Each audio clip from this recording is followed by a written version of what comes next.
লালমনিরহাটে ড্রামের তৈরি সেতুতে দুঃখ ঘুচল 20,000 মানুষের। পাটগ্রামে সানিয়াজান নদীর উপর প্লাস্টিকের ড্রাম, বাঁশ আর চাটাই দিয়ে সেতুটি নির্মাণ করেন স্থানীয়রা। ভাসমান ড্রাম সেতু সবার নজর কেড়েছে, তবে স্থায়ী সেতু নির্মাণের দাবি এলাকাবাসীর। সুমন খানের প্রতিবেদন, জানাচ্ছেন শারমিন সরলা।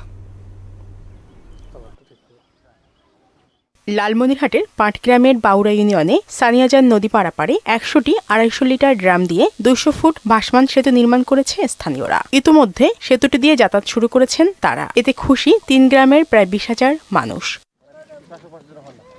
সানিয়াজান নদীর উপর সেতু না থাকায় প্রতি বছর ভোগান্তিতে চলাচল করত স্থানীয়রা। স্থানীয় উদ্যোগে সবার সহযোগিতায় বাঁশ সংগ্রহ করে সেগুলো বিক্রি করে কেনা হয় রাবার ড্রাম। সেই ড্রাম দিয়ে তৈরি করা হয় ভাসমান সেতু। বর্ষাকাল আসলে যে আমাদের কি হবে আল্লাহ মাবুদে জানে। এই ব্রিজ দিয়ে মনে করেন সানিয়াজান অনেক ধরনের লোক এই ব্রিজ দিয়ে চলাচল করে। এই ব্রিজে আমরা হাঁটতে পারিছি না, ওর খালি ঢুলাঢুলি করে। বাচ্চা নিয়ে খুব অসুবিধা, সরকার স্কুল গেতে আমাদের খুব অসুবিধা। প্রতি বছর বন্যায় তাদের ভোগান্তি বেশি বেড়ে যায়, তাই স্থায়ী সেতু নির্মাণের দাবি তাদের। আমাদের অনেক সমস্যা হয়, আমাদের এলাকাবাসী থেকে শুরু করে অনেক স্টুডেন্ট ছাত্রছাত্রী অনেক সমস্যা হয়, ভাড়া অনেক বেশি যায়।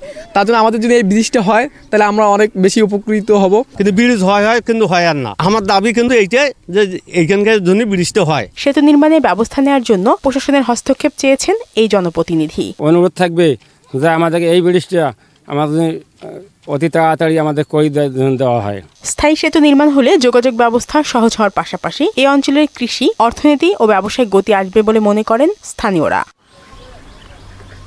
শারমিন সরলা, মোহনা সংবাদ।